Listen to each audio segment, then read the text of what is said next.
Waktu guru tadi bilangin jumlahnya kan 30. Jadi 16 bukan. Oh iya. Ya bagaimana? Ya. Coba buka. Mana dia? Apa ini? Sama Ade.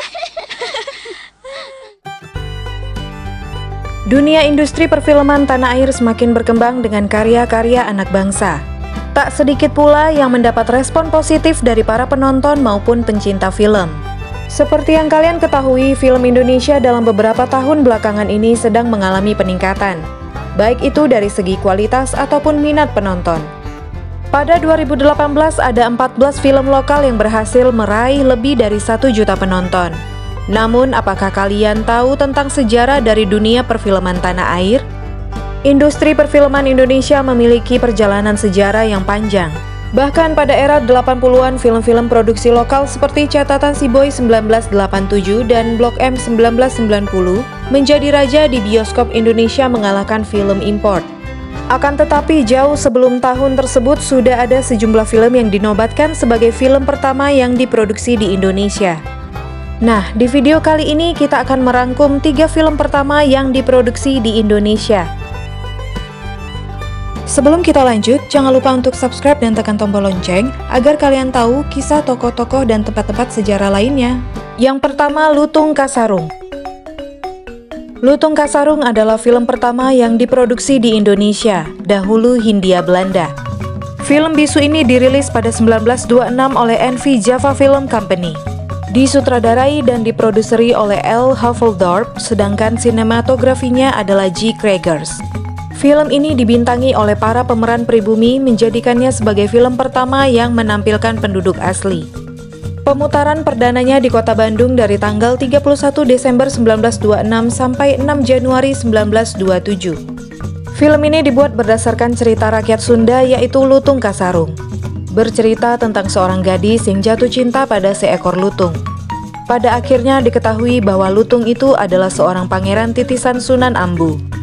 Dikisahkan Lutung Kasarung adalah lutung yang tersesat dan merupakan makhluk yang buruk rupa. Dalam perjalanannya di bumi, sang lutung bertemu dengan Putri Purbasari Ayuwangi yang diusir oleh saudaranya yang pendengki yaitu Purbararang. Purbasari dan Purbararang adalah kakak beradik yang saling berkompetisi. Purbararang, sang kakak, mengejek Purbasari karena mempunyai kekasih seekor lutung bernama Guru Minda.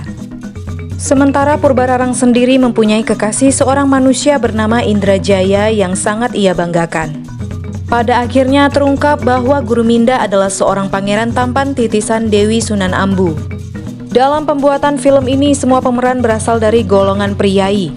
Di antara para pemeran adalah anak-anak Wiranata Kusuma V, Bupati Bandung. Ia telah setuju untuk membantu mendanai film ini guna mempromosikan budaya Sunda. Syuting film ini dimulai pada bulan Agustus 1926 dan akhirnya film ini diputar pada tanggal 31 Desember 1926 di Bioskop Oriental dan Elita di Bandung.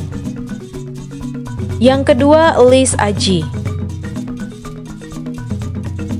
Elis Aji adalah sebuah film Hindia Belanda tahun 1927. Film ini merupakan film fitur kedua yang diproduksi di negara ini setelah Lutung Kasarung tahun 1926 yang jatuh miskin akibat sang suami berfoya-foya.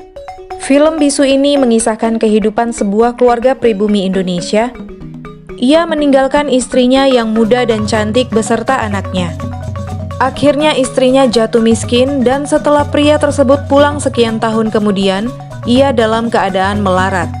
Elis Aji diproduksi oleh Java Film Co., produser film pertama di Hindia Belanda Lutung Kasarung pada tahun 1926. Film ini disutradarai oleh G. Kreger dan ditulis oleh Yuhana. Elis Aji adalah film kedua yang melibatkan orang pribumi dalam pemeranan tokohnya dan film fitur kedua yang diproduksi di negara ini. Peran pribumi sangat ditekankan dalam pemasaran film ini. Poster penayangan di Orient Theater Surabaya menulis bahwa kualitas pemeran pribumi di film ini setara dengan pemeran asal Amerika atau Eropa. Sejarawan film Indonesia Misbak Yusabiran menulis bahwa film ini mendidik orang-orang Belanda tentang ritual pribumi Indonesia seperti pemakaman dan pernikahan, sekaligus mengirimkan pesan kepada penonton pribumi bahwa berfoya-foya akan berujung pada kemelaratan. Elis Aji dirilis pada tahun 1927 dan ditayangkan di Bandung pada bulan Agustus, serta Surabaya pada bulan September. Film ini sukses di pasaran terutama di kalangan etnis Cina. Yang ketiga, Lili Van Java. Lili Van Java juga dikenal dengan judul Melati Van Java. Adalah film Hindia Belanda pada tahun 1928 yang disutradarai Nelson Wong.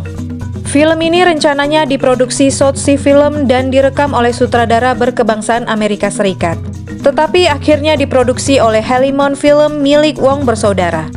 Alur film ini menceritakan seorang wanita yang dipaksa menikahi pria yang tidak dicintainya.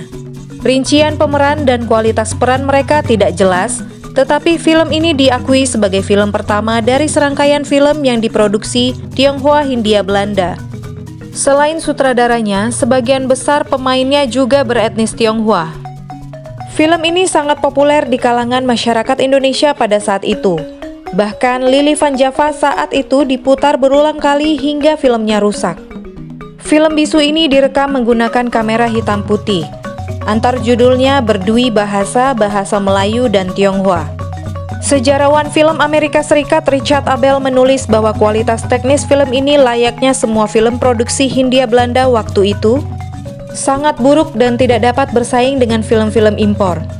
Sejarawan film Indonesia Misbak Yusabiran menulis bahwa rekamannya dianggap masih buram pada saat itu. Lili Van Java dirilis pada tahun 1928. Kesuksesannya di pasaran masih dipertanyakan. Wartawan Leopold Gahn menulis bahwa film ini sangat sukses sampai-sampai beberapa salinannya luntur karena terlalu sering diputar selama sekian tahun. Akan tetapi, Joshua Wong dalam sebuah wawancara mengakui film ini gagal di pasaran. David Wong kabarnya tidak mau lagi mendanai film apapun setelah Lili Van Java. Karena tidak ada sumber dana, Wong bersaudara berhenti sejenak dari dunia perfilman. Demikian pembahasan kita kali ini mengenai 3 film pertama yang diproduksi di Indonesia. Semoga dapat menambah pengetahuan kita.